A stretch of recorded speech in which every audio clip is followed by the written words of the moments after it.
Bienvenue sur Nexus. Aujourd'hui, on vous emmène sur le grand projet Mosika. C'est un groupe de réflexion qui partage à travers le monde des espaces de discussion pour réfléchir à un monde sans argent. Leur constat est simple. L'argent entraîne des dérives, corruption, inégalité, guerre économique. La solution serait de changer ce monde économique. Mais alors comment faire ? Quelles sont les alternatives ? Les membres de Mosika ont commencé à créer un monde d'entraide, de partage, d'échange de services. Ils sont au début de ce projet dans lequel ils espèrent vous inclure. Vous allez écouter un entretien avec le fondateur du grand projet Mosika, Jean-Philippe Hubert. Bon visionnage. Jean-Philippe Hubert, bonjour et merci d'être avec nous. Bonjour Romain, bonjour tout le monde et puis merci de m'avoir invité. Vous avez fait de la route depuis Nancy pour venir nous voir là. J'ai fait du rail. Du rail. Ouais, le TGV, ça, en fait, c'est très rapide. Nancy, Paris, il fait 1h30 maintenant, c'est chouette. Ouais. Ouais, comme quoi, et ça peut encourager certains à aller faire des places du partage ou n'importe quoi à droite et à gauche. Je ne souhaite que ça. Alors, comment est-ce qu'on en vient à créer un projet Mosika ? Comment on en vient ? Déjà par la prise de conscience de la situation que nous avons actuellement, de voir que si on prend tous un peu de recul, qu'il y a une sorte de trajectoire qui est extrêmement catastrophique sur le plan environnemental, international, social, écologique. Enfin, il y a tout s'empire. Tous les caractéristiques, tous les critères sont en train d'augmenter de manière exponentielle, que ce soit l'épuisement des ressources, les inégalités, les déchets. Au social, qu'est-ce qui vous touche le plus ? Le social, il y a bien sûr la misère. Parce que ceux qui meurent de faim, parce que personne ne meurt de faim parce qu'il n'y a pas de nourriture, on meurt de faim parce qu'il n'y a pas d'argent. Jamais quelqu'un est mort de faim avec de l'argent dans les poches. Dans le monde, c'est juste pas possible. Oui, il y a ça, il y a cette pression, la pression sociale dans toutes les entreprises. Moi, là-bas, je suis thérapeute, je vois mes patients, beaucoup sont au bord du burn-out, il y a une inquiétude qui est vraiment généralisée. Ça va sur les inquiétudes financières, qui touche beaucoup plus de monde. Et puis il faut savoir que les finances, c'est quand même la première cause de dispute dans les couples. C'est vrai, on n'y pense pas. On n'y pense pas, oui. J'ai une de mes patientes, elle est notaire spécialisée dans tout ce qui est héritage. Moi, je peux vous dire qu'avec l'argent, ça déchire les familles. Mais on a toutes ces choses-là qui sont là. Il y a toujours l'argent qui gravite dans tous les problèmes, absolument à tous les étages. Et en même temps, les solutions qu'on a, nous, citoyens, c'est-à-dire voter, je crois que plus personne n'y croit. J'ai vu un sondage de l'OCDE qui est assez récent qui dit que 18% des Français croient aux partis politiques, donc c'est que vraiment on attend, je pense, quelque chose d'autre. Manifester, c'est pareil, c'est des tirs à blanc, quoi. Faut demander aux Gilets jaunes. Ouais, voilà. Mais pour moi, les Gilets jaunes, c'était vraiment une manifestation que j'ai trouvée en termes d'organisation clairement la mieux faite de notre histoire, quoi. Non, mais ils les ont dégoûtés, c'est ça que... ça que j'insinue, quoi. Oui, bien sûr, ouais. Mais pour moi, souvent, ça m'avait encore plus enfoncé un peu le clou dans cette idée-là, c'est-à-dire qu'elle a duré longtemps, elle était vraiment très bien organisée, et puis puis on voit que même ça ne marche pas. Et donc, il faut essayer de trouver à la fois quelle est la cause des problèmes-là, parce que notre potentiel, il est juste gigantesque. C'est pas logique qu'on soit tous affolés comme ça, alors qu'on peut loger tout le monde, qu'on peut nourrir tout le monde. On devrait tous vivre dans un état de sérénité. Je veux dire, d'où vient ce problème-là ? Alors, moi, j'ai souvent l'habitude dans mon métier, en tant que thérapeute, de chercher la cause. Parce que si on traite les symptômes, en fait, ça revient très rapidement. Voilà. Et quand on trouve la cause, clairement, qu'on enlève, c'est comme enlever le caillou de la chaussure. À ce moment-là, il y a tout qui se libère. Celui qui a un caillou dans une chaussure, oui, on peut lui faire des massages, ça peut être très sympa, lui donner des médicaments, lui mettre une petite série à la télé pour lui soulager l'esprit, mais voilà, il faut vraiment traiter la cause des causes.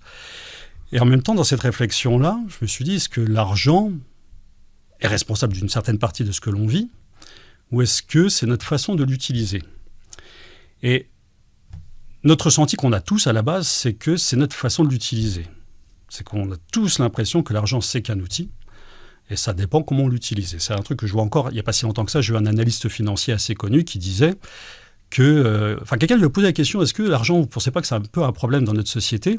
Et il disait, non, on peut fabriquer des armes atomiques ou fabriquer des cathédrales. Alors que non, en termes d'analyse, il faut, si on creuse bien, Rien que le fait d'utiliser une monnaie, quelle que soit la monnaie, hein. Même les monnaies, je sais qu'il y a des nouveaux types de monnaies, plus locales, plus solidaires, etc. Même si on parle d'économie sociale et solidaire, si on utilise de l'argent, on a des contraintes mécaniques qui sont là depuis le début, c'est-à-dire depuis 2700 ans, et qu'on ne pourra jamais éviter ni s'écarter. Parce que, je vous donne quelques exemples, on veut comparer l'argent avec un outil. Mais si tu utilises un marteau toute la journée, à la fin de la journée, ton marteau il est intact. Tu peux le réutiliser le week-end prochain, le week-end d'après, c'est tranquille. Autant que tu veux, tu peux utiliser ton marteau. Si tu utilises de l'argent toute la journée, t'en perds, tu t'appauvris toute la journée. Donc déjà, il faut arrêter de comparer avec un outil parce qu'il y a quelque chose de très particulier, c'est que ça crée un stress. Ça a déjà des limites. On voit bien qu'on a un potentiel gigantesque, mais on n'a plus de budget. Plus de budget pour ci, plus de budget pour ça. Donc, on a ce côté-là où on perd cet argent-là. On va donner notre contrainte mécanique, c'est que dans tous les systèmes marchands qu'on puisse imaginer, même si on aurait le meilleur état d'esprit, solidaire, humaniste et tout ce que l'on veut, une entreprise doit vendre pour pouvoir fonctionner. C'est-à-dire qu'on a cette contrainte de devoir tout le temps pousser la consommation. Que ce soit sur le niveau d'une entreprise, que ce soit sur le niveau national ou international, un pays s'il ne vend pas en permanence, il ne maintient pas cette économie-là, il va s'effondrer. Donc, pour pouvoir maintenir cette économie-là, forcément, au niveau environnemental, c'est juste la catastrophe. D'après Walter Stell de l'Institut de la durée de Genève, 99% des ressources qu'on prélève sur notre planète finissent en déchets dans les 6 semaines. Voilà. Sur le plastique, on n'arrive à recycler que 9%. Il y a 12% qui est incinéré, et le reste, c'est-à-dire 80% qui finissent dans les décharges à ciel ouvert ou éparpillés dans la nature. Et donc, sur le plan écologique, on doit impérativement ralentir la consommation, mais dans tous les systèmes marchands qu'on puisse imaginer, il faudra toujours la maintenir.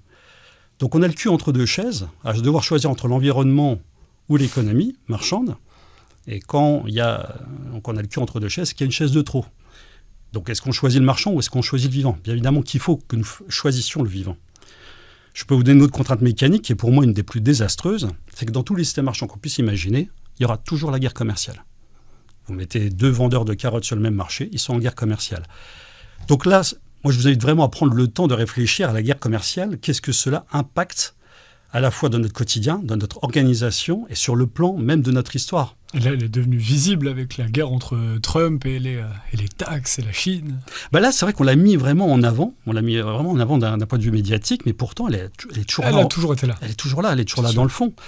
Mais qu'est-ce qu'on doit faire ? Déjà, en termes d'organisation, c'est même pas que la guerre commerciale nous divise, c'est qu'elle nous oppose. C'est quand même pire. C'est-à-dire que c'est un système dans lequel on est toujours en tension, une tension qui est extrêmement forte, avec un système gagnant-perdant. Il n'y a pas de système gagnant-gagnant dans un système marchand, c'est pas possible.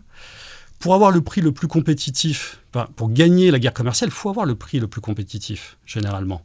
Alors, quand on dit que la guerre commerciale, elle stimule l'innovation, déjà, c'est faux, parce que dans notre histoire, on a créé beaucoup de choses sans la guerre commerciale, comme l'imprimerie, le stéthoscope, le microscope, Internet, la radioactivité, toutes ces choses-là, en fait, ont été créées par des inventeurs. Il y aura toujours des inventeurs. Et est-ce qu'on a besoin de plus d'innovation par rapport à nos besoins réels en termes de matériel ?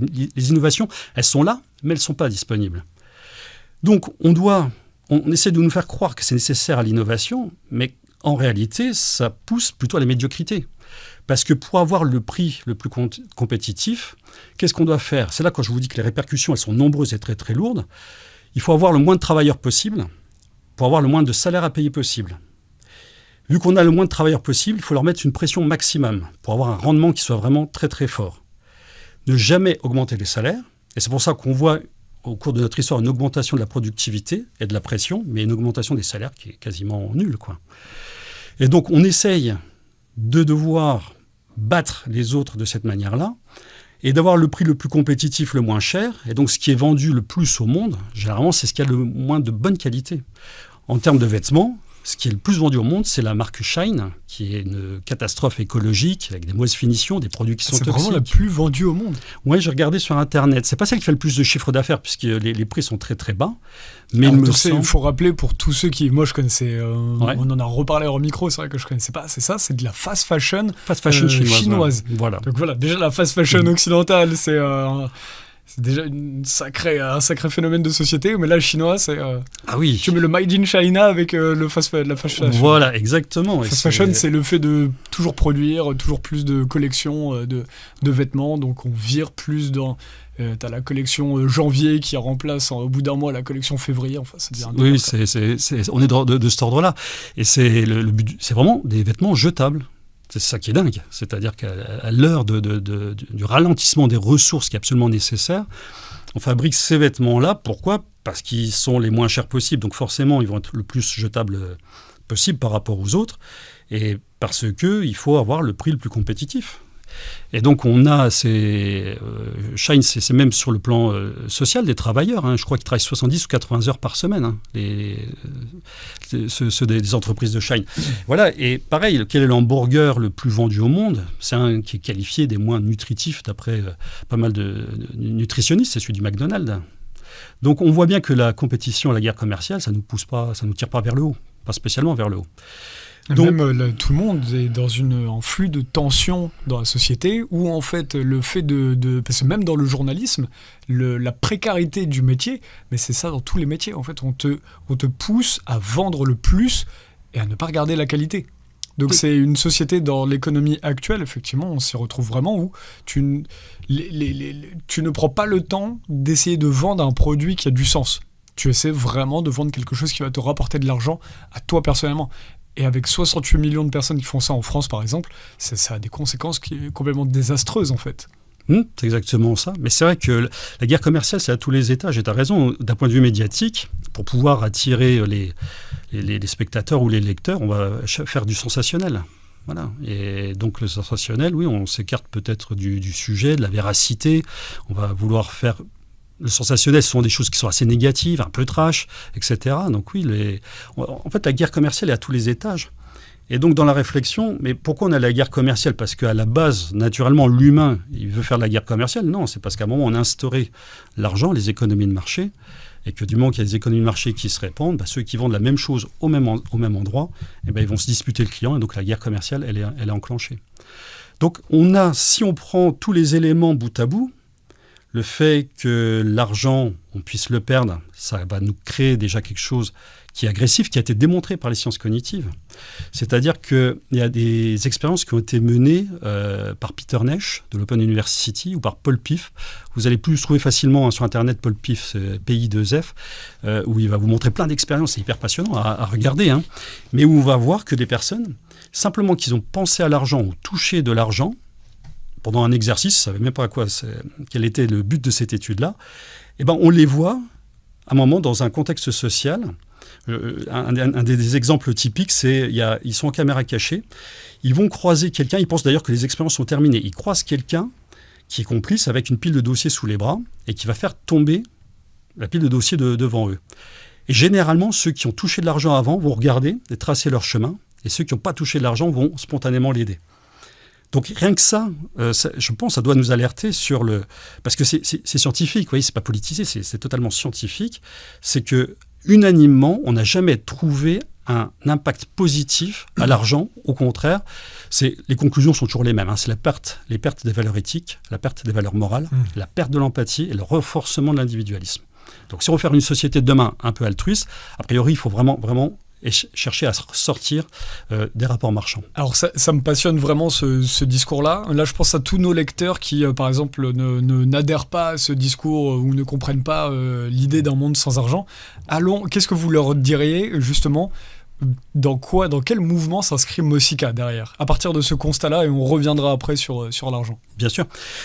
Nous avons créé une plateforme. Donc on a un site internet vitrine où on présente quel est notre constat, quelles sont nos réflexions. Vous pourrez trouver même des livres qui sont gratuits par des auteurs qui ont vraiment réfléchi, beaucoup d'études scientifiques. Mais nous, ce qu'on a créé à côté, c'est une plateforme que vous pouvez trouver sur app.mosika.org où vous pouvez avoir en fait une cartographie des assemblées qui sont autour de vous et tout de suite rejoindre des personnes qui sont proches de chez vous. Vous avez sur cette plateforme-là la possibilité de les contacter, de créer des réunions, de créer des actions, de créer des réseaux de gratuité, de mettre en action l'intelligence collective. Nous, dans les actions qu'on fait, une des actions phares qu'on adore beaucoup, c'est les places du partage. Donc là, j'en ai fait une. J'adore. Ouais. On en a fait une à Malzéville, qui est dans la périphérie de Nancy. Donc, c'est une journée où tout est gratuit. Voilà, tout est gratuit. Donc, on va donner des vêtements. On a tous souvent des vêtements qu'on n'a pas utilisés. Donc, il y a des vêtements, il y a des objets. On a un atelier de réparation de vélo, un atelier de réparation d'objets, un atelier couture qu'on a eu cette année. On a une chanteuse qui est arrivée. Moi, j'ai fait une conférence. Mais ce qui est intéressant, c'est de goûter ces journées-là. Sur quel lieu? Sur quel... C'est la salle des fêtes. Ah, dans la salle des fêtes, ouais, voilà, la salle des fêtes de Malzéville. Et donc, on a une journée où ce qui est très intéressant, c'est déjà d'observer qu'il y a un rapport qui est quand même beaucoup plus joyeux que ce qu'on peut vivre dans un supermarché assez classique. Qu'on voit aussi quelque chose qui nous démystifie, c'est que les abus, il n'y en a quasiment pas, spontanément, et que même si on peut en voir un, c'est extrêmement facile de dire, écoutez... ne prenez pas tout, il y a d'autres personnes qui vont arriver, c'est très facile à régler, mais elles sont vraiment exceptionnelles. La plupart des gens jouent le jeu. On a souvent plus de donateurs d'ailleurs que des preneurs qui sont là. Beaucoup de gens qui sont très intéressés, mais c'est une façon de voir un petit peu que déjà tous les bénévoles qui ont organisé ça, ils ne l'ont pas fait parce qu'ils sont motivés par l'argent. C'est-à-dire qu'on a ce pouvoir en nous de pouvoir créer la société. Enfin, pourquoi avoir une carotte? Pourquoi avoir ce bâton ou d'en perdre ou d'en gagner? On peut faire ce choix. On parle de souveraineté, mais la souveraineté, elle n'a pas besoin d'une carotte, elle n'a pas besoin d'une punition pour avancer. On sait comment une société doit bien fonctionner, on sait comment partager, on sait comment s'organiser. On a tous des compétences, on a tous des secteurs où on pourrait se retrouver, un ou plusieurs secteurs d'activité, et pouvoir partager comme ça. Donc on peut faire ces actions ponctuelles avec le Mosica, mais si vous voulez créer un réseau, je sais pas, de soignants qui proposent gratuitement pour les autres, vous pouvez le faire aussi. Voilà. Vous pouvez faire là-dedans, si vous voulez faire un jardin partagé, vous pouvez le faire aussi. Mais ça, nous, ce qu'on veut... Ça, c'est notre objectif à court terme. Notre objectif à long terme, c'est obtenir vraiment une société totalement gratuite. On ne veut pas spécialement se cantonner à faire des petits espaces de gratuité comme si on se faisait tout petit dans un système marchand qui serait vorace. Non, le but du jeu, c'est vraiment l'émancipation totale des rapports marchands, de ce côté impératif de devoir vendre et d'épuiser nos ressources pour que ça puisse fonctionner, d'arrêter d'être dans la guerre commerciale, de partager les connaissances, d'arrêter de faire des brevets. Donc c'est absolument tout ça. Et donc le grand projet, bon, on en parlera je pense peut-être un petit peu plus tard, l'objectif c'est d'organiser ça en 3 étapes. Et donc là la première étape pour le moment c'est vraiment de s'inscrire, de commencer à se mettre en contact si vous avez le temps, commencer à créer des réseaux de gratuité, commencer à prendre de l'autogestion. C'est quelque chose qui est quand même important. Je crois que ça devient un vrai problème qu'il y ait aussi peu de gens tout en haut qui tirent absolument toutes les ficelles, qui peuvent comme ça déclencher une guerre sans concerter personne, avec des conséquences absolument désastreuses. Si on veut à un moment que cette pyramide n'existe pas, il faut que nous aussi on apprenne à s'autogérer. L'un ne va pas sans l'autre. Donc ça permet aussi, cette plateforme-là, de pouvoir justement créer ces laboratoires, de se mettre autour d'une table à 5, 10, 15, 20, comme ça, puis dire moi j'ai telle idée. Et surtout, ne pas avoir peur des désaccords, c'est ça qui va être très intéressant. Ah, tiens, il y a un désaccord, comment on va faire pour régler ça et comment on va faire pour essayer de garder cette cohésion-là. Et après, comment on le fait ? C'est pas nous qui l'avons inventé. Il y a plein de techniques qu'on trouve sur Internet, il y a des livres là-dessus. Nous, ce qu'on parle souvent, si vous voulez avoir une base, c'est intéressez-vous à la sociocratie, c'est quand même assez bien fait. La sociocratie. La sociocratie. C'est une technique de prise de décision, d'intelligence collective qu'on peut, qu'on fait ensemble. Ça reste assez simple, comme ça.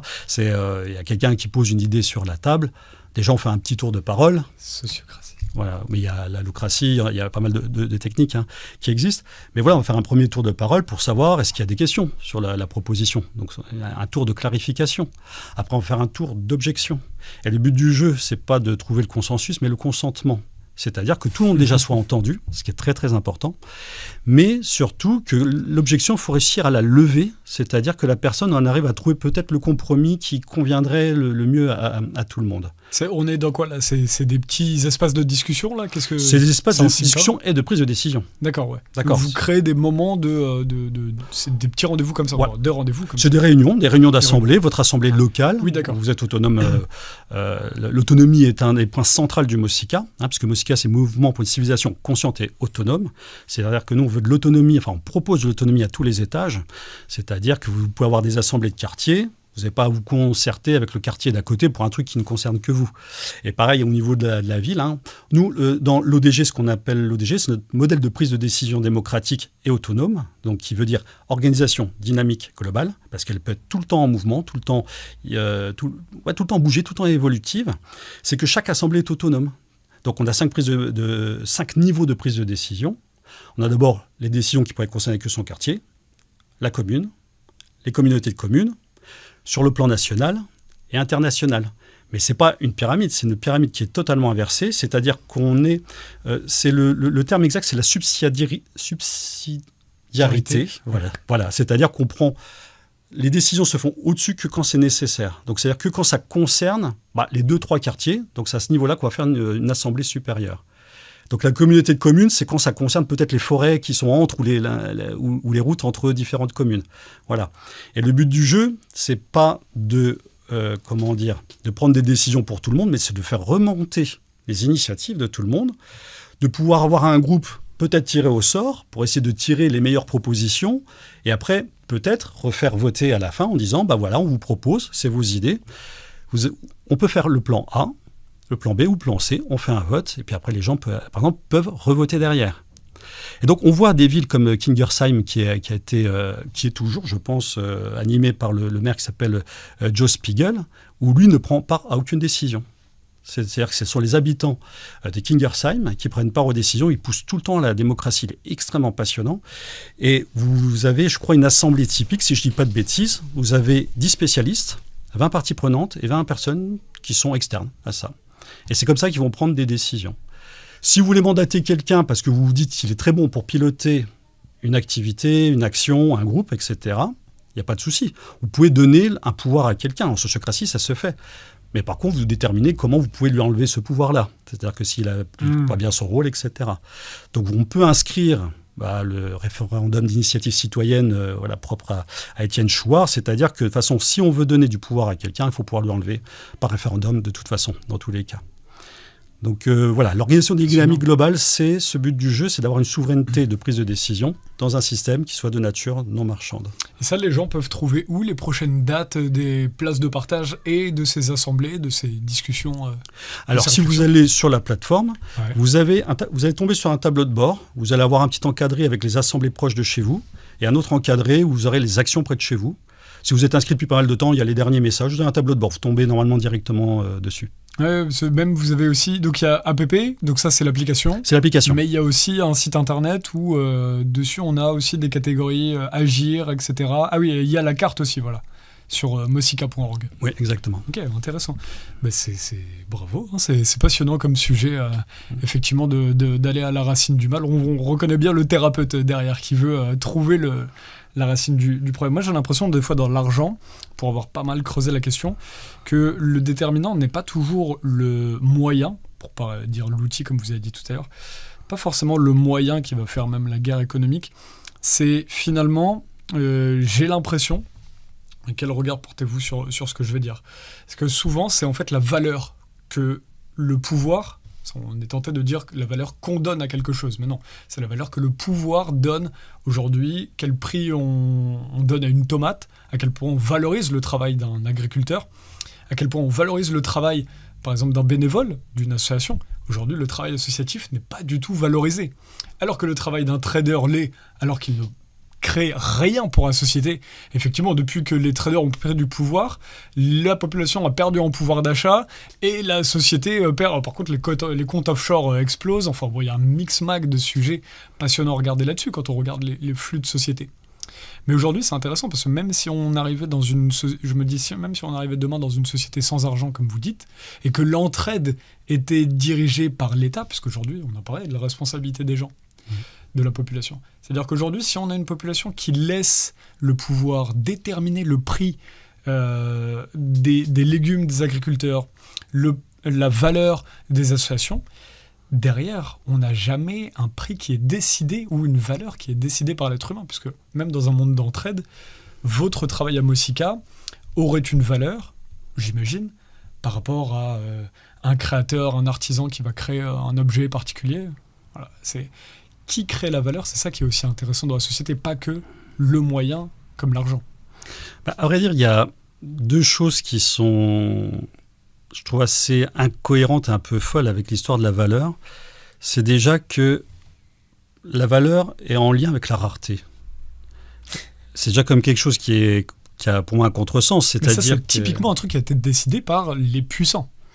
Ouais, mais c'est vrai qu'un kilo d'or qui n'a aucune utilité quasiment technique, tout ça, vaut bien plus cher qu'un kilo de terre, qu'une tonne de terre, alors que la terre, c'est absolument ce qui est le plus précieux, quoi. Donc, et c'est vrai que la notion de valeur l'argent déconnecte, peut-être le pouvoir aussi là-dedans, mais on a une déconnexion un peu comme ça. Mais dans tous les cas de figure, même s'il n'y avait pas de dirigeant qui donnait la valeur, si quelque chose devenait rare, ça deviendrait plus cher. On a quand même... Non, ça c'est un biais qui a été instigé par les puissants. Et le peuple laisse dire « Ok ». Oui, je ne sais pas si... Pas tant que ça, parce que si quelqu'un propose un produit qui est vraiment rare et qui a une grosse demande, il y a de très fortes chances que les gens surenchérissent pour pouvoir vendre ce produit-là, qui va du coup prendre une certaine valeur. Je pense qu'intrinsèquement, avec l'argent, même si on ne mettait pas de dirigeant, c'est quelque chose qu'on verrait. La quantité de monnaie fait aussi ça. On sait que lorsqu'il y a eu les PEL, pour les aides au logement, les logements, ils ont augmenté de prix tout de suite. Quand il y a eu les aides pour le photovoltaïque, 10 000 euros d'aide de l'État, ils ont augmenté leur prix de 10 000 euros. Plus il y a de l'argent qui circule, plus il y a de l'inflation. Donc on a déjà, entre la quantité de monnaie, les valeurs changent, sur la rareté, les valeurs changent, alors que ce qui est important au final, c'est la valeur d'usage. C'est-à-dire que l'insuline, pour quelqu'un qui est diabétique, c'est hors de prix. Pour quelqu'un qui n'est pas diabétique, ça n'a pas spécialement de valeur. Et c'est donc la valeur qu'on a, c'est la valeur d'usage, donc qui est propre à chacun. Et je pense que ça serait une erreur d'analyse et de raisonnement dans un système non marchand, de dire ça a telle valeur. Parce que ton regard et mon regard seraient peut-être différents là-dessus. Je serais peut-être, toi, très attiré si tu aimes les oranges. Moi, si je les aime pas du tout, j'en ai strictement rien à faire. Enfin, tu vois, on peut voir. Donc, je pense qu'il faut pas partir sur la valorisation chiffrée, qui est cette construction qu'on a de manière naturelle, parce qu'on est conditionné à ça. Mais la valeur, ce serait plutôt, je pense, la valeur de remerciement, de gratitude qu'on va donner aux personnes qui ont fait ça. Et ça va être très, très important. Ça va être très, très important de savoir dans cette organisation, déjà d'avoir une sorte de transparence en termes d'organisation. Qui doit faire quoi? De nous responsabiliser comme ça. C'est ça qui nous motive en plus à le faire, c'est de nous dire qu'on va faire ça. Moi, je m'engage à faire ça.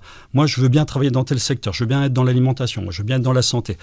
De s'engager comme ça, mais de ne pas oublier à la fin de dire « merci les gars ». Les gars ou mesdames, voilà. Mais voilà, ce qui va être important, ça va être d'avoir ça. C'est cette valeur que nous, on donne à ce qu'on va faire.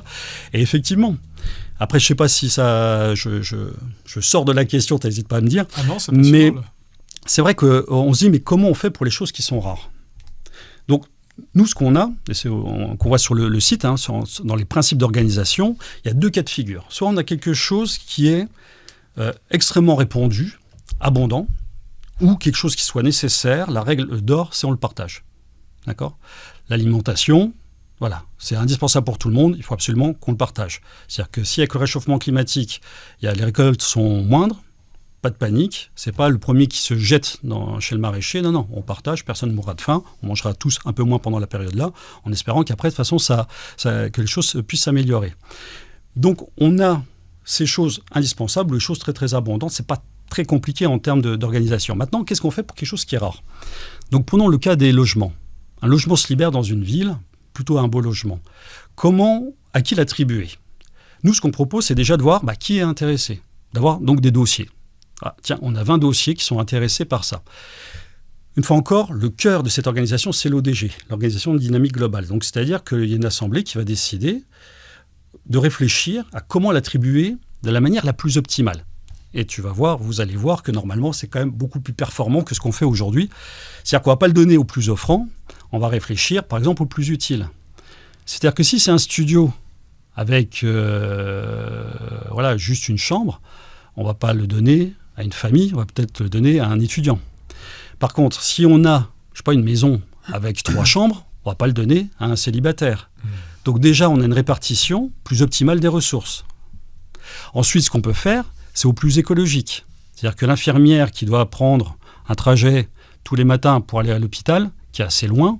Tiens, le logement, il est quand même près de l'hôpital. Elle fait partie des dossiers qu'on a sur la table. Elle, comme ça, hop, elle prendra plus sa voiture. Ça peut être pertinent aussi. Ce qu'on peut faire aussi, le plus équitable, et c'est ça qui fait du bien aussi, parce qu'on a besoin de cette équité-là, c'est un tirage au sort, tout simplement. Et je pense qu'il n'y a pas de frustration s'il y a un tirage au sort. Pour en avoir une petite. Mais ce que je veux dire par là, c'est qu'on a été écoutés, on était à niveau égal des autres. D'accord ? Parce que là, j'aimerais bien ça, mais je n'ai pas les moyens de payer ce loyer-là. Là, c'est de la frustration, c'est de l'injustice, parce qu'il peut y avoir tout un passé qui fait qu'on a un logement qui va nous passer sous le nez. Donc voilà, les notions de valeur, vous voyez, tu vois, on n'a pas parlé que ce logement, il était plus cher qu'un autre, il est plus adapté pour une famille qu'un célibataire, voilà. Donc je pense qu'il va falloir un peu déstructurer nos cerveaux.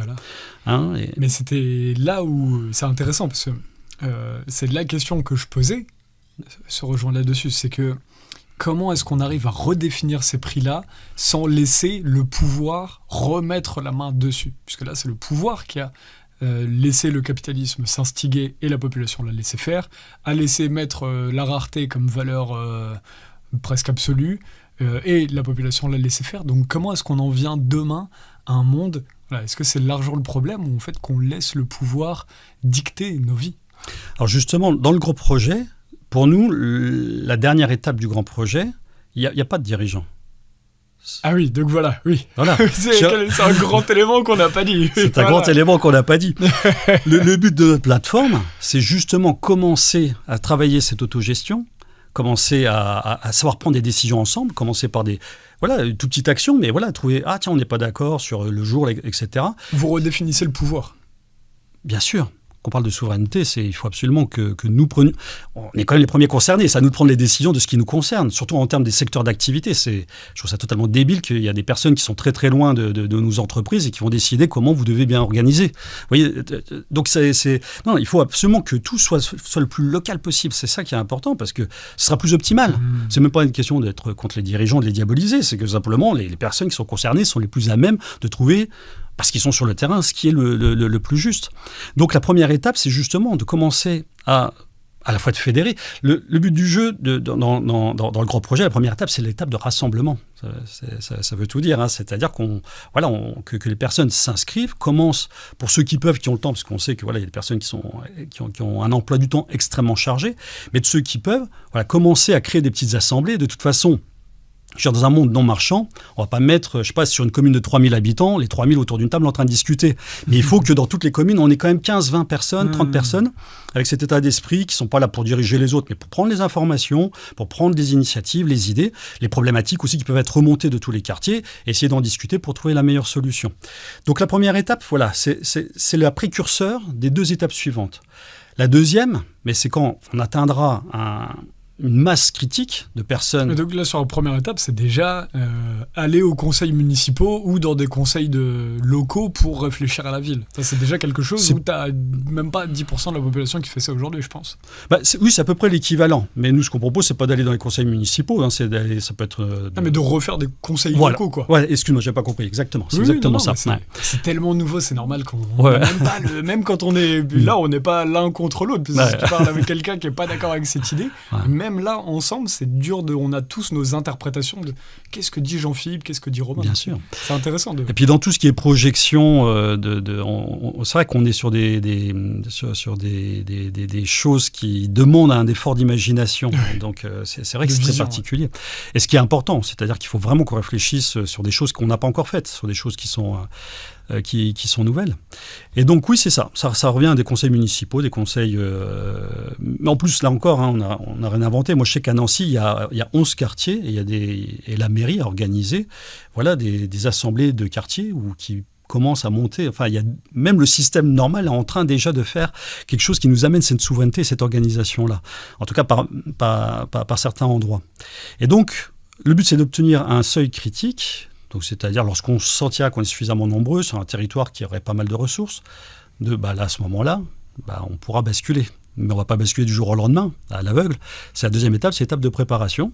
C'est-à-dire que les assemblées qu'on a mis et qu'on commence déjà à mettre en place dès aujourd'hui, elles sont là en place pour savoir, OK, Maintenant, c'est décidé, on est plus de 50%, on est majoritaire, on va basculer à un moment dans un monde non marchand, on va prévenir les autres, très amicalement bien sûr, et le but de l'exercice, c'est savoir qui veut bien s'occuper de tel secteur d'activité, et le soin, et la santé, etc., etc. On s'occupe de tous les secteurs.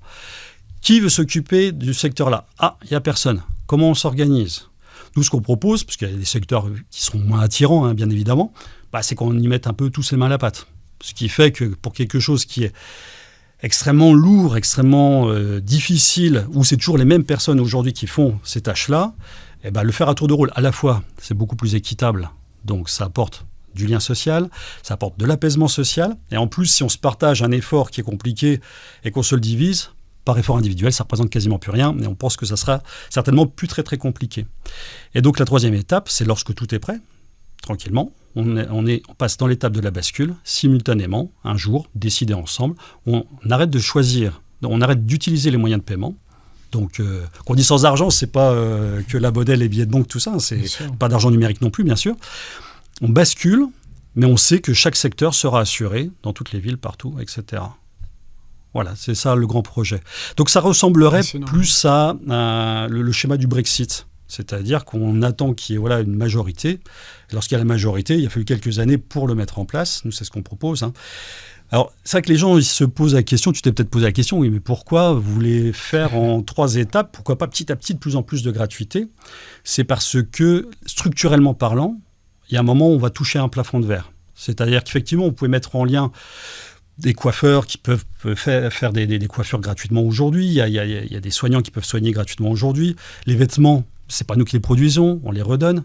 Donc, si on veut que tout soit gratuit, il va falloir basculer simultanément. Si on veut que l'électricité soit gratuite, c'est-à-dire que tout le secteur de l'électricité et tous ceux qui organisent l'entretien de l'électricité, ce soit gratuit pour eux aussi, c'est-à-dire qu'il faut qu'il n'y ait plus de loyer, il faut que la nourriture soit gratuite, que les vêtements soient gratuits pour eux.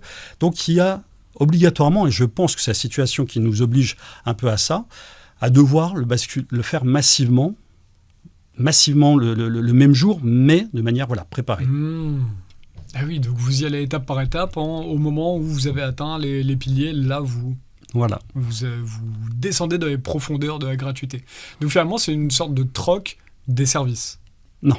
Alors, ça dépend ce que tu entends par troc. En fait, le troc n'a jamais existé. Les sociétés du troc, alors ça fait partie des nombreux mythes qu'on a. C'est de l'échange de services, quoi. Voilà, échange de services. Échange, c'est le terme. Voilà, c'est échange de services. On appelle ça du don de réciprocité générale. C'est-à-dire que don de réciprocité générale. Voilà, c'est le terme, un des termes les plus techniques, on va dire. Mais c'est plus. Est-ce que le troc, on s'imagine toujours que si je donne à quelqu'un, il doit me rendre quelque chose. Alors que dans le don de réciprocité générale, je te donne à toi parce que tu as besoin aujourd'hui, et je sais que les autres vont me donner quand j'aurai besoin. Et en termes de temps, de valeur, on oublie tout ça. Quels sont les besoins et on fait appel comme ça.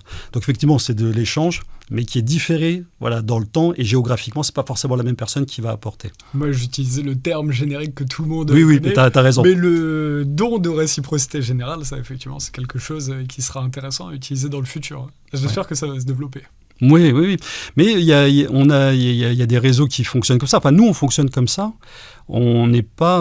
et on essaie de donner cette culture-là, et je pense que pas mal de nos membres l'ont. Ils donnent, ils ne s'attendent pas forcément à dire tiens, tu as une petite dette envers moi, il va falloir que tu me rendes prochainement. Mais ce qui est plus compliqué, c'est que les gens n'osent pas demander, parce qu'on a souvent la sensation de devoir quelque chose. Mais c'est comme tout, sur une culture, ça se travaille. Non, pardon, je voulais pas te... Oui. Non, je suis très expert. En fait, j'ai envie de participer de fou, mais vas-y. là pour t'écouter, Jean-Philippe. Mais c'est passionnant comme débat. Non, j'allais dire, en fait, c'est intéressant parce que si on en revient à l'idée de base de ce que tu disais sur... On peut se tutoyer, du coup ? Oui, bien sûr. Sur l'argent, c'est que l'argent, dans ce stress que ça nous crée... Alors moi, je suis un grand stressé de l'argent, donc moi, c'est horrible. J'ai du mal à regarder mon compte en banque, de peur que, je sais pas, il y ait une catastrophe qui... Enfin, des pètes au casque psychologiques, j'ai pas peur de le dire, parce que je pense qu'on est plusieurs à l'avoir. Très nombreux. On est très, très nombreux, tu vois. Et donc, du coup, mais ce qui est intéressant, c'est que ce rapport-là à l'argent bloque notre énergie de faire. Parce que justement, il y a des fois, tu as plein de personnes, moi je le vois dans le milieu associatif, dès que tu vas mettre un petit prix, c'est par exemple tu dois louer la salle ou un truc comme ça, dès que tu vas mettre, aujourd'hui cet événement c'est 10 €, en fait les gens ne se rendent pas compte que pour eux 10 € sur un mois, ça va rien leur coûter par rapport à ce que l'événement peut leur apporter. mais ça les bloque parce qu'ils ont le stress de se dire ok, j'ai mon budget pour le moment, du coup je dois mettre ma thune là-dessus, et donc ils vont pas aller le faire. Que si tu dis un don de réciprocité, c'est va sur le truc. Par exemple, ce coiffeur, si ce coiffeur sur la place du partage, comme tu as dit, m'offre un service gratuit, mais derrière, ça te donne de l'énergie pour, ok, don de réciprocité générale. Très bien, tu le maîtrises. J'adore ça. Je le découvre là. Non, tu m'avais déjà parlé de ça au téléphone la dernière fois. Mais c'est ça qui est fascinant, c'est qu'en fait, la personne va aller sur un truc, grâce à Mosika, qu'elle aime bien, et derrière, va avoir une énergie pour, ok, tu m'as apporté aujourd'hui, je vais te le rendre. Et ça pousse en même temps les gens à ne pas vendre quelque chose juste pour l'argent, mais pour, ok, je vais faire quelque chose qui va générer un sentiment d'élévation chez la personne, quelque chose dans le genre, et qui va lui donner envie ensuite de me rendre l'appareil sur un don de réciprocité générale. Donc en fait, c'est quelque chose de beaucoup plus fluide que tu nous expliques là. C'est extrêmement fluide. Ah oui, mais on ne se rend pas compte à quel point l'argent bloque les énergies, bloque le savoir. Oui. Ça bloque tout. On dépose des brevets. L'argent bloque tout. Moi, je le vois dans des trucs de danse. Il y en a qui viennent, si c'est gratuit, tu as 30 personnes qui viennent. Si c'est payant, même pas très cher, les gens ne viennent pas. Bien sûr. Pas très cher parce que le prof de danse, lui, ne gagne pas des masses dans le monde social actuel. Mais tu vois, j'ai eu à un moment, on a tenu un stand. Ça s'appelle le village de la solidarité. Donc, tu vois, du coup, ça. C'est fait par Mosika ? Non. C'était organisé par une fois encore la commune de Malzéville. Et puis, on avait un stand, mais moi, je pouvais pas être là dans la journée. Mais je suis venu déposer des affiches. Il y avait deux femmes de mon équipe qui étaient là pour assurer ce stand. Et puis, quand je repars, juste à côté, je vois un Repair Café. Donc, les Repair Café, c'est là où on répare, on amène des vélos à réparer ou des trucs comme ça, et puis les gens s'échangent des savoir-faire de réparation. Voilà, c'est ça, exactement. Et puis, et quand je repars, je me dis, tiens, j'ai mon sèche-linge qui est en panne, mais je n'ai pas le temps de discuter avec lui. J'appelle Olivia, qui fait partie de mon équipe, je peux lui demander si il peut venir un moment chez moi réparer mon sèche-linge. Puis même moi, je n'ai pas osé, alors que je connais le concept, et j'ai dit, mais voilà, je donnerai un petit billet, tu vois, comme ça. Alors, ça, c'était par SMS. Elle me répond 2 minutes après. Elle me dit, écoute, il est d'accord, mais que contre un café. Je suis ok, d'accord, très bien. Il vient un samedi matin, quand même, sympa. Il vient un samedi matin. Et puis on prend un café. Puis à un moment, je lui dis, écoute, si tu as mal au dos, tu me dis, ça me fera plaisir. Donc, puisque je suis thérapeute spécialiste du dos, et je lui dis, il n'y a pas de souci. Puis je vois qu'il ne réagit pas. Puis dans ma tête, il n'a peut-être pas entendu ce que j'ai dit, tu vois. Donc bref, on continue, on prend le café. Vraiment un moment très, très, très sympa. Et puis à un moment, au moment de se dire au revoir, je répète, je fais, écoute, si tu as besoin pour ton dos, t'hésites pas, tu m'appelles, quoi. Et là, il répond pas. Et je lui dis, voilà. Lui, il a compris le don de réciprocité générale. Il ne le fait pas pour l'argent. Il ne le fait pas parce qu'il me connaît. Il le fait parce que c'était utile à ce moment-là. Et il ne le fait pas parce qu'il attendait quoi que ce soit de moi. C'est ça. C'est un état d'esprit, en fait, que des gens ont déjà parmi ici. Non, c'est juste utile là. Je peux être utile là. Je viens faire ce truc-là. Je ne te demande pas qu'est-ce que tu as fait dans ton passé. Si je considère que tu es quelqu'un qui mérite ou qui ne mérite pas, je ne le fais pas pour l'argent. Je le fais et ne m'ôte pas ce plaisir de te le donner sans que tu me fasses un soin au niveau du dos. Voilà, c'est un état d'esprit qu'on commence à voir naître et qui, je pense, devrait grandir parce que moi, je suis intimement persuadé que, tu vois, toutes les difficultés qu'on sent dans notre quotidien, c'est cette pesanteur avec l'argent, ce stress que, franchement, j'ai l'impression qu'il est extrêmement généralisé, plus le stress de l'extérieur, de tout ce qu'on peut voir dans les médias, les guerres, les problèmes d'argent, la guerre commerciale, les inflations, les dettes mondiales qui sont absolument monstrueuses, tout ça. Pour moi, je pense que mécaniquement, c'est pas une intuition, que mécaniquement, mathématiquement, ça va ne faire que s'accentuer jusqu'au jour où on fera le choix de ne plus utiliser le moyen de paiement. Je ne vois pas comment, à cette heure-ci, par un autre moyen, on pourrait mettre les inégalités à plat, comment on pourrait arrêter d'épuiser les ressources pour que ça se passe bien. Là, les commerçants, en arrivant dans le train, je croise une de mes patientes qui est commerçante. Je fais, comment ça va ? Ça va pas. Ça va pas. C'est de pire en pire. C'est de pire en pire. Elle me dit, ça va pas, il n'y a plus personne. On a piétonnisé en plus le quartier. Voilà. Donc oui, on a un maire qui est plutôt écologique, et donc il a piétonnisé toute une partie, donc les commerçants ils tirent la gueule, quoi. Et donc voilà, une fois encore, le cul entre deux chaises entre l'environnement et le commerce, c'est toujours comme ça, quoi. Mais là, et c'est pareil dans les associations, moi, qui ai fait une tonne d'assauts aujourd'hui, ils sont dans les... tu as beaucoup de subventions pour tous les travaux écologiques, environnementaux, mais pas pour le social. Du coup, tu as aussi une jeunesse qui est très portée sur sauver la planète. Par contre, on ne veut plus sauver le voisin près de chez nous. Et c'est quand même incroyable. Et c'est pareil pour les politiques. On va tout faire pour sauver la planète. Par contre, ici, on est en train de perdre en pouvoir d'achat, paupériser, de plus en plus de SDF dans la rue. Enfin, rien que quand tu le résumes comme ça, tu te dis, on marche à l'envers, quoi. Oui, on marche à l'envers, surtout que j'espère que les générations futures retiendront quand même ça, c'est que pendant toute cette période de l'ère du système marchand, parce que je suis persuadé que c'est qu'une ère et qu'on passera à autre chose, on aurait pu loger absolument tout le monde. C'est-à-dire alors mon chiffre date pas d'hier, mais il date d'à peu près une dizaine d'années, et je crois qu'on est à peu près sur la même chose, mais il y avait 4,5 millions de sans-abri pour 11 millions de logements vides.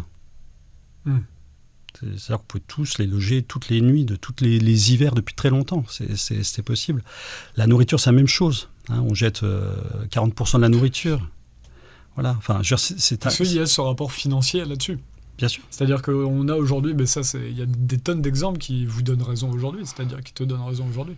C'est-à-dire qu'on peut avoir aujourd'hui des supermarchés où on voyait les vidéos où en fin de journée, ils mettaient du white spirit, du white spirit sur les invendus pour éviter que les SDF viennent prendre les invendus à la fin de la journée. Ouais, ou les revendent, ou voilà. Alors que quand tu es dans un don de réciprocité générale, je le répète, mais du coup, comme ça, c'est pas si facile. Mais c'est ça. À la fin, tout le monde l'appellera les DR, les DRG. Voilà. Mais du coup, c'est dans un système de dons de réciprocité générale, en fait, tu donnes sans compter, parce que plus tu vas donner, plus tu vas recevoir. Ouais. Puis même, il y a une réflexion quand même qui est... moi, que je pense qu'on devrait avoir comme sur l'argent, c'est que lorsqu'on donne à un SDF 2 €, on s'appauvrit de 2 €. Après, on s'étonne que les sciences cognitives ont démontré que ça nous rend individualistes. En fait, c'est pour ça que le fait de toucher de l'argent, c'est s'appauvrir déjà. On sort le portefeuille, on s'appauvrit. C'est-à-dire qu'on se met dans des difficultés, peut-être pour payer son loyer, pour payer à manger à ses enfants. C'est un truc de dingue.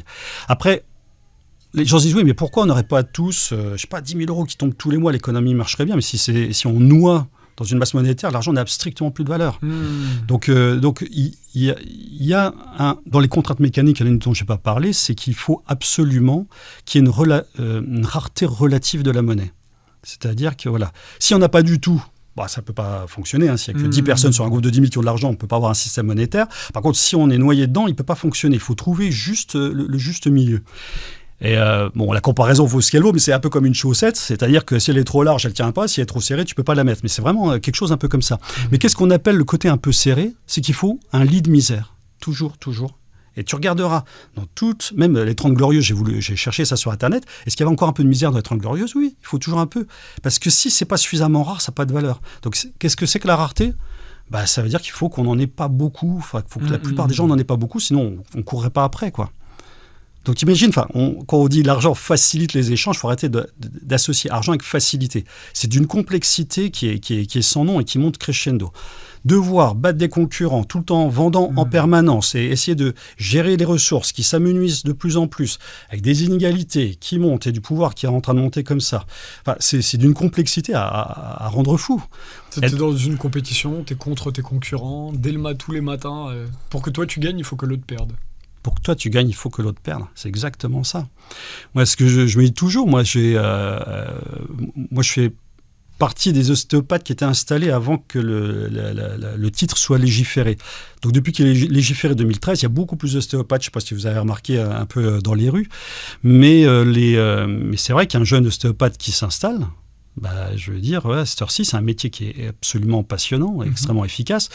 Et il veut s'installer, mais moi, j'en ai une qui venait, je ne sais plus, de la Bretagne, parce qu'elle fait une étude de marché qu'à Nancy, il y avait un peu de place pour elle, quoi.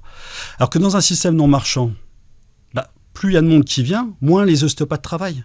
Imaginez n'importe quelle entreprise, les infirmières, c'est un métier absolument fabuleux, ma femme est infirmière, c'est absolument fabuleux, mais on ne peut pas embaucher des infirmières parce qu'il n'y a plus de moyens, alors qu'il y a des infirmières qui aimeraient faire ce métier, qui est un métier de passion, et si elles pouvaient venir, les autres travailleraient un peu moins, puis on pourrait être, au lieu d'avoir une équipe de 30, on pourrait avoir une équipe de 40, 50, 100, on pourrait tourner peut-être que 2 journées par semaine, au lieu de travailler 3 ou 4 jours de 12 heures par semaine. C'est-à-dire que le système non marchand permettrait justement d'accumuler toutes les forces, une émancipation de malades, où tous les secteurs d'activité pourraient diminuer. Alors déjà, pas de pression, pas de concurrents à battre, pas de chiffres à devoir faire absolument, vous pouvez faire vraiment de la qualité. Tout ça... Par exemple, y a un appareil électroménager que je trouve absolument extraordinaire qui s'appelle l'increvable. Tu n'as jamais entendu parler de celui-là? Non.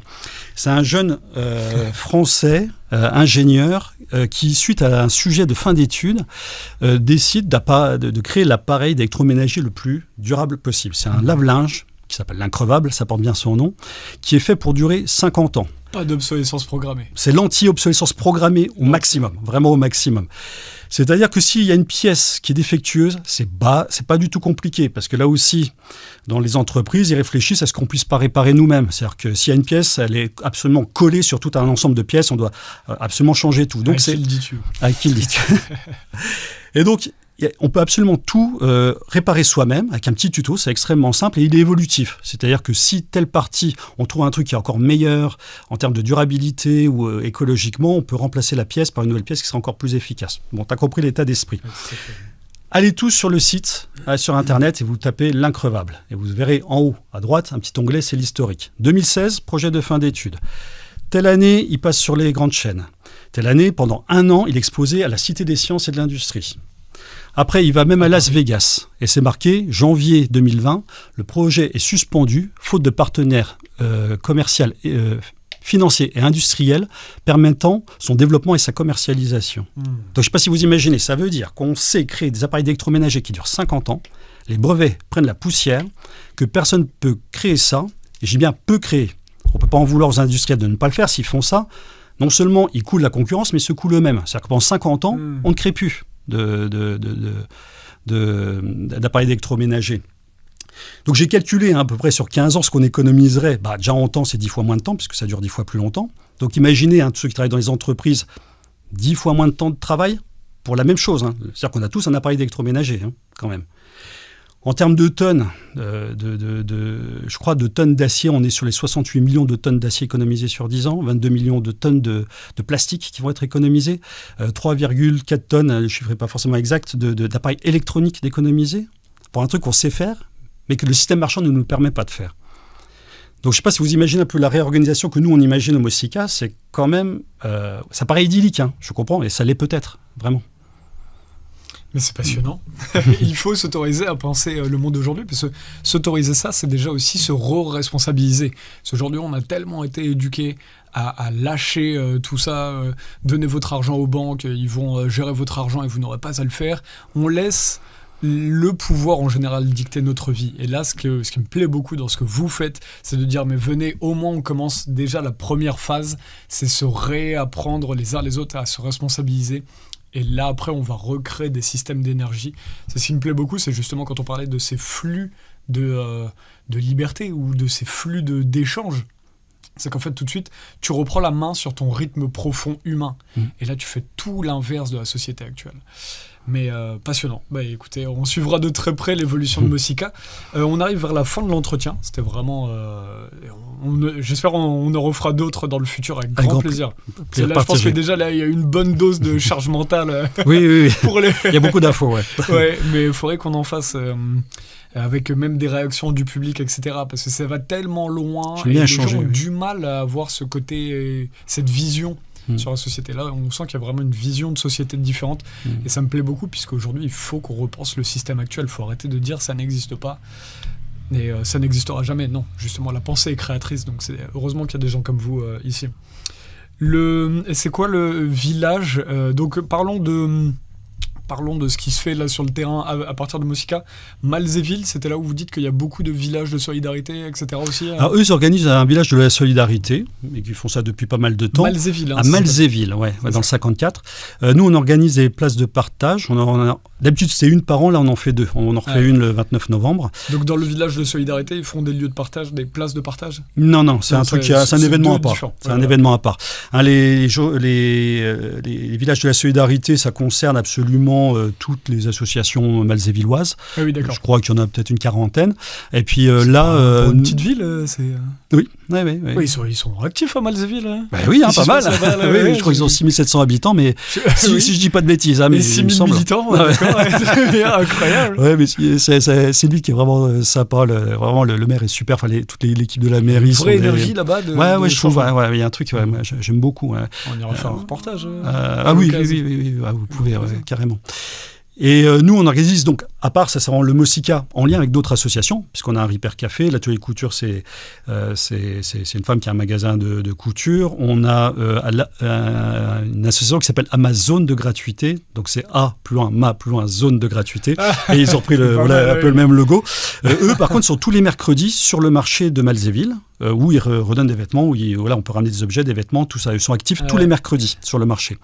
On a Lecturic, eux, c'est les vêtements, les livres gratuits qui donnent. J'espère n'oublier personne. Et En roue libre, eux, pour la réparation de vélos. Ensuite, il y en a qui créent à Metz, par exemple. Il y a 3 boutiques de gratuité. Il y a une trucothèque. Mais là, comment survivent là, juste les personnes que vous avez citées dans le système actuel? Comment vous en sortez là? Parce que on sait très bien qu'il y a plein d'expériences comme ça, mais dans le monde où il y a un capitalisme mondialisé, pas qu'en France, vraiment mondialisé, comment on survit avec un système néo-économique? Alors, il peut être qu'en périphérie de notre vie actuelle, ce qui est normal. C'est-à-dire, moi, je peux faire quelques soins gratuits pour... Voilà, mais à un moment, je suis obligé de m'arrêter, comme tout le monde. Oui. Donc, c'est vraiment périphérie. Mais le but, c'est vraiment de débaucher, de faire une ébauche, je veux dire, du grand projet, de goûter vraiment cette gratuité-là, de se mettre en lien. Voilà, c'est les premières phases. Il faut absolument commencer par ça. Se mettre en lien, aussi se dire qu'on n'est pas seul à penser comme ça. Qu'est-ce qu'on a eu de messages de personnes qui nous ont dit « Mon Dieu, vous existez, je pensais être le seul à croire que c'était possible ». Et en fait, on est très isolé à s'imaginer à ce monde sans argent. Mais on est quand même de plus en plus nombreux. Parce qu'il y a une invisibilisation médiatique, déjà. Exactement, évidemment.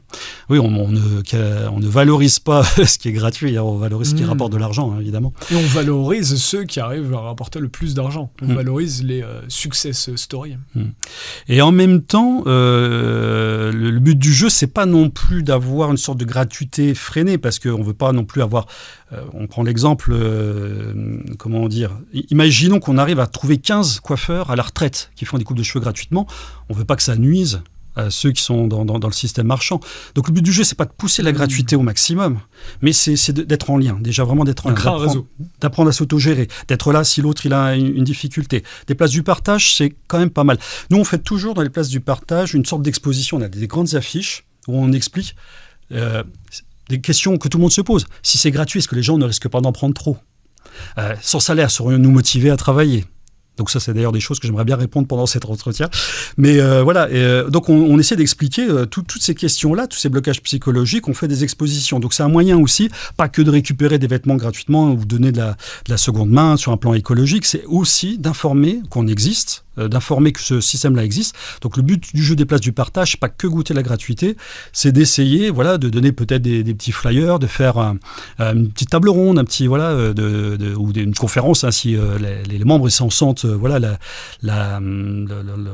cette volonté, cette capacité de réussir à parler en public, ce qui est toujours un petit peu compliqué, d'essayer vraiment de sensibiliser les gens à tout ça pendant les places du partage. Et après, toute l'année, vous pouvez faire un jardin partagé, vous pouvez faire beaucoup de choses, hein.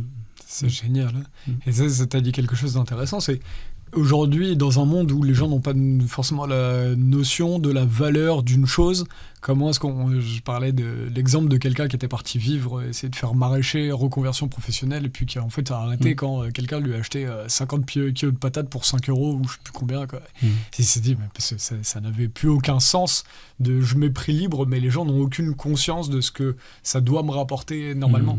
Donc comment... alors lui était encore dans un système monétaire, puisque c'était produit contre argent. Mais comment est-ce que justement on arrive à gérer les limites quand les gens peuvent abuser? Par exemple, tu vas leur rendre un service, puis ils vont te rendre un autre service complètement minime, et tu vas leur dire, bah quand même, Là, il y a un déséquilibre, tu vois, c'est intéressant. Alors, je pense qu'il y a un état d'esprit, c'est de pas attendre au retour. Sauf si à un moment, ça se répercute sur le résultat final. On a souvent ce côté de notre ego, notre orgueil, notre sentiment de justice qui veut que tout le monde donne la même chose et participe à la même chose. Mais en réalité, sur le terrain, il faut lâcher prise avec ça, un minimum. Je ne vais pas se laisser totalement faire, mais lâcher prise un minimum. Supposons, parce qu'il y en a beaucoup qui disent qui veulent absolument qu'on fasse tous le même nombre d'heures. C'est incohérent. Imaginons, je ne sais pas, qu'il y a un séisme, le secteur, je sais pas, de la construction, de la réparation va augmenter énormément. Voilà, on ne va pas demander à ceux qui construisent des vêtements d'un coup augmenter pour faire l'équivalent d'horaire. L'intensité dans le travail, il y en a qui travaillent très très cool, et puis d'autres qui travaillent de manière brute. Tout à fait, parce que si vous allez le dimanche matin dans un parc qui est proche de chez vous, mettez-vous assis sur un banc et essayez d'observer ceux qui font des tours. Est-ce que vous allez vous dire comment faire pour qu'ils fassent tous à la même cadence, le même nombre de tours? Non, mais et c'est aberrant de demander à quelqu'un qui peut pas aller plus vite d'aller plus vite, comme demander à quelqu'un qui peut aller plus vite de freiner. En fait, nos énergies sont très différentes. Alors, en médecine chinoise, on différencie les personnalités yang qui sont plus actives, qui ont du mal à rester en place, des personnalités yin qui sont un peu plus intellectuelles. Mais voilà, donc il y a un moment, si on veut, et je pense que ça va peut-être parler, mais il faut que ce soit un peu organique. Vous mangez, la digestion se met en route, vous avez envie de dormir, le cerveau se met au repos, on a envie de faire la sieste. Donc donc c'est la même chose, de temps en temps ça va travailler plus d'un côté, peut-être plus de l'autre. Ça va se réguler. Ça doit se réguler. Et par contre, si jamais il y a une notion d'abus, c'est pas compliqué de gérer. Mais pour nous, c'est en dernière cour, c'est pour ça que j'en ai pas encore parlé. Mais supposons, et ça c'est à vous de décider, c'est surtout pas le MOSICA qui est en train de dire qu'il faut absolument faire la chasse à ceux qui ne feraient rien dans un système non marchand.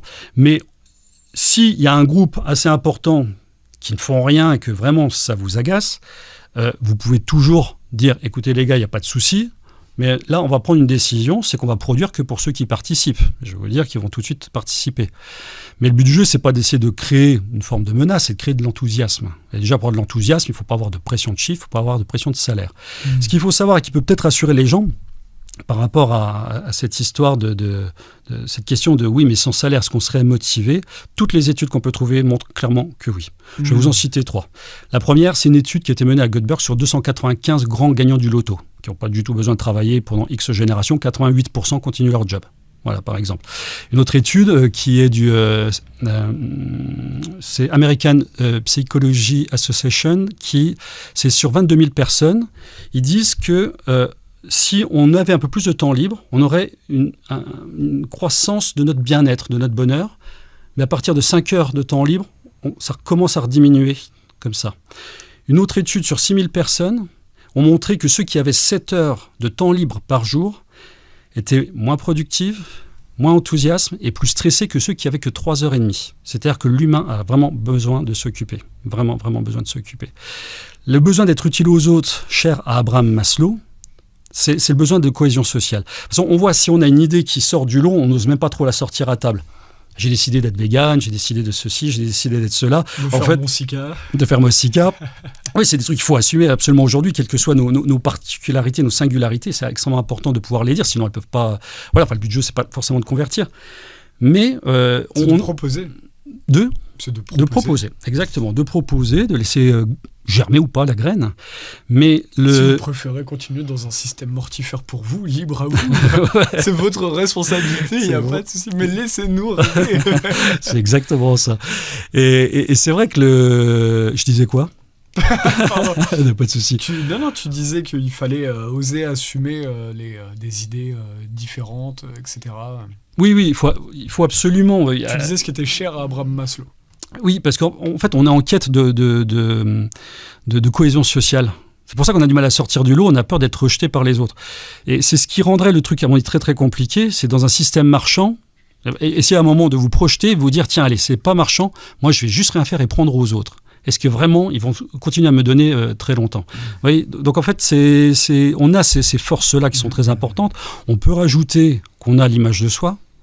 C'est-à-dire que là, il n'y a pas de chômage. C'est-à-dire que si tu fais rien alors que tu es totalement valide, que tu pourrais participer, il faut quand même assumer de dire aux autres, j'ai décidé de ne rien faire et de profiter de vous. C'est un peu compliqué. Et après, on a aussi notre amour-propre, quoi. La notion de sens. On a besoin de se sentir utile aux autres, de ne pas se dire que tiens, si je disparaissais demain, tout le monde s'en foutrait. Donc c'est pour ça que toutes ces études montrent que s'il n'y avait pas d'argent, de toute façon, rien que la nécessité nous pousserait à nous organiser. Vous avez tous vu Koh-Lanta. Mais de toute façon, on aurait une énorme participation qui, d'après les études, serait à peu près de 88%. Et lorsqu'on voit qu'aujourd'hui, le chômage en équivalent temps plein est de 30%, on ne va pas s'offusquer, à la limite, s'il y a 12% qui ne font rien. Et c'est pour ça que je dis, si les gens, dans votre commune, il y en a quelques-uns qui font rien, mais que vous faites ce que vous avez envie de faire, que vous êtes passionné par ce que vous faites, que ça fonctionne. Je vous rappelle que vous n'avez plus de loyer à payer, que vous n'avez plus de taxes, vous n'avez plus de compte en banque, plus de pression financière, et que tout tourne, qu'est-ce que ça peut faire que certains ne fassent rien? Voilà, c'est ça la question. Mais surtout qu'un être humain qui n'a pas de limite, il fait. C'est ça, moi, on ne peut pas parler de tout, il faut qu'on arrête l'entretien, c'est long, mais c'est passionnant. Mais c'est sur le revenu universel. Parce qu'aujourd'hui, il y a des grandes finances qui nous parlent du revenu universel, mais pour mettre les gens, les parquer chez eux et qu'ils ne fassent plus rien, d'avoir des allocations sans rien faire et vous n'allez rien produire, restez de votre côté. Vous serez heureux. Non, ce qui est intéressant, c'est que l'être humain a besoin de faire, justement. Il a besoin de tout être humain essayer de s'élever, un être humain bien.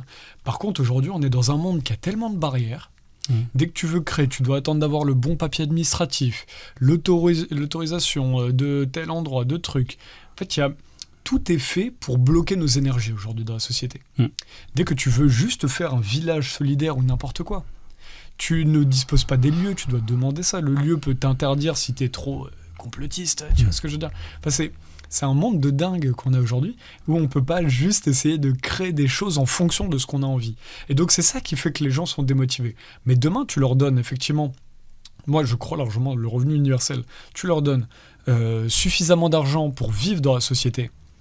Derrière, ils vont faire des choses qui sont importantes pour eux. Ils ne vont plus essayer d'avoir une gloire minable ou d'avoir une gloire dans le capitalisme ou n'importe quoi, quelque chose de vain qui est juste « t'as réussi à vendre 3000 bouteilles de coca. Ouais, cool pour toi, tu vois ce que je veux dire ?» Oui, bien sûr. C'est ça qui est fou, c'est qu'en fait, on nous a appris le monde complètement à l'envers. C'est ça. Mais si tu regardes les enfants, quand tu leur demandes qu'est-ce qu'ils veulent faire plus tard, c'est que des choses utiles quasiment. Je vais être pompier, je vais être maîtresse, je vais être médecin, je veux... Voilà. Il y en a aucun qui dit je vais être courtier en assurance. Tu vois je vais être corrompu chez Nestlé et puis faire un grand scandale. Non, mais voilà. Et donc, et puis surtout sur les... faire de l'eau contaminée. Surtout sur nos activités. Aujourd'hui, notre métier, c'est ce qui nous bouffe le plus en termes de temps et d'énergie, de santé. C'est quand on fait des journées de 7 heures, 5 fois par semaine, il ne reste quasiment plus rien, quoi. Et plus d'énergie pour faire... c'est vraiment... puis le week-end, on est tous rincés, quoi. Mais justement, c'est ça qui sera fabuleux. Je pense que dans le système non marchand, ce système de dons, de réciprocité générale, de gratuité, d'autogestion, à ce moment-là, ça sera quelque chose qui sera secondaire. La vie sera première, et puis cette activité-là, d'utilité, ça peut pas être de la contrainte. On va forcément travailler beaucoup moins d'heures. Je veux dire, ce que je disais, au niveau de l'industrie, forcément, s'il n'y a plus d'obsolescence programmée, s'il n'y a plus de publicité, donc l'industrie va forcément pouvoir faire du très solide et construire, de moins en moins, mais des choses très solides, donc de travailler de moins en moins. On sera tous moins stressés, donc au niveau de la santé... Il y aura les secteurs de la santé, ça devrait s'améliorer aussi, je pense. Donc en fait, la plupart des secteurs, si on regarde bien, déjà on arrête tous les secteurs qui sont liés à la finance. Donc je sais plus, il y avait Sébastien Auger qui a écrit le livre Argent trop cher, que je vous conseille, qui est génialissime, et que vous pouvez trouver en version numérique gratuite sur le site du Mosica. Lui, il avait calculé le nombre de personnes qui travaillent, qui sont liées à la finance, à l'argent, etc. Je ne vais pas vous donner les chiffres, franchement, je ne sais plus c'est combien, mais c'est peut-être, on a peut-être 600 000 personnes, 900 000 personnes qui vont pouvoir aller dans des trucs qui leur plairaient certainement plus, mais surtout aller dans des secteurs où les secteurs-là vont pouvoir encore travailler moins, parce qu'il y a encore plus de renforts qui vont arriver. Donc oui, il faut rêver aujourd'hui. Mais ce que tu disais, c'est que la pensée est créatrice. Mais quelqu'un qui conçoit n'importe quel objet, que ce soit Steve Jobs avec l'iPhone ou n'importe quel objet qui a été créé, il est forcément imaginé. On ne peut pas créer un truc qu'on n'imagine pas. Et là, aujourd'hui, vraiment, il faut se responsabiliser sur une chose, c'est que si on imagine tous une dystopie totalement négative demain, c'est impossible qu'on crée quelque chose de positif. Donc vraiment, j'encourage tout le monde à réfléchir que le potentiel que nous avons actuellement, il est gigantesque. On peut loger tout le monde, on peut nourrir tout le monde, on peut faire des soins absolument extraordinaires, en naturel, même les opérations au laser pour les yeux, enfin tout ça, enfin il est absolument énorme, mais il est bloqué par les finances. C'est juste ça, c'est bloqué par les finances. Donc un monde idéal, on peut se le permettre de le rêver parce que techniquement, tout est là. Tout est là. Passionnant. Et alors on arrive vraiment vers la fin de l'entretien. J'ai d'autres rendez-vous après, mais c'est pas grave. On a pris le temps de parler de ça. Et c'est vraiment, non, mais merci pour ce que vous faites. Quels sont les prochains événements près de chez vous? Est-ce qu'on peut trouver les prochains lieux de partage et places de partage? Quels sont vos prochains? Alors, où est-ce qu'on peut vous suivre, tout ça comme? Alors, si vous êtes dans mon secteur, venez me faire un petit coucou à Malzéville, à la salle Michel Dinet, c'est le 29 novembre. 29 novembre. Voilà, 2025. Ouais. Donc, je pense que je ferai certainement aussi une conférence, mais n'hésitez pas à venir me voir. Après, pour les autres qui sont créés, ou qui sont à créer grâce à vous. Et donc, nous avons cette plateforme sur app.mosica.org. Donc, si vous êtes inscrit, vous allez pouvoir voir, il y a un petit encadré où il y a toutes les assemblées à 30 km autour de chez vous. Il y a les prochaines réunions, les prochaines actions que vous pouvez voir dans un encadré. S'il n'y en a pas, c'est-à-dire que c'est à vous de les créer. Voilà, il faut être un premier des fois pour initier une place du partage. Et puis, si vous avez besoin d'aide pour les places du partage, n'hésitez pas à nous contacter. On en a deux qui s'appellent Olivier Roudez et Hugo Brisson, qui en font beaucoup et qui peuvent vraiment vous aider. Olivier Roudez, lui, c'est si vous voulez créer des magasins de gratuité, vraiment pour vous donner un peu les tips pour que ça puisse bien fonctionner. Il a créé une trucothèque, donc c'est un endroit où on peut emprunter des objets gratuitement. Vous voulez une tondeuse, une machine à raclette, enfin voilà, vous pouvez emprunter ça comme ça gratuitement. Donc eux deux peuvent vous aider, mais si vous avez besoin de leur lien, vous pouvez nous contacter, on vous mettra en lien donc sur contact@mosica.org. Donc je répète, contact@mosica.org. Vous pouvez nous contacter là-dessus.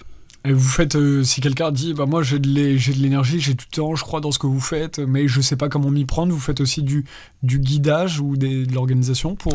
Sur le site internet, donc toujours le même, app.mosica.org, vous avez en fait en haut à droite une rubrique outils, une rubrique agir. Donc on a quand même des outils comme ça, qui peuvent vous aider. Il y a mes premiers pas, on a une vidéo tuto. Voilà, on a essayé de penser au maximum.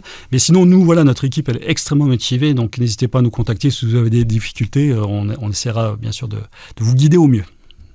Parfait.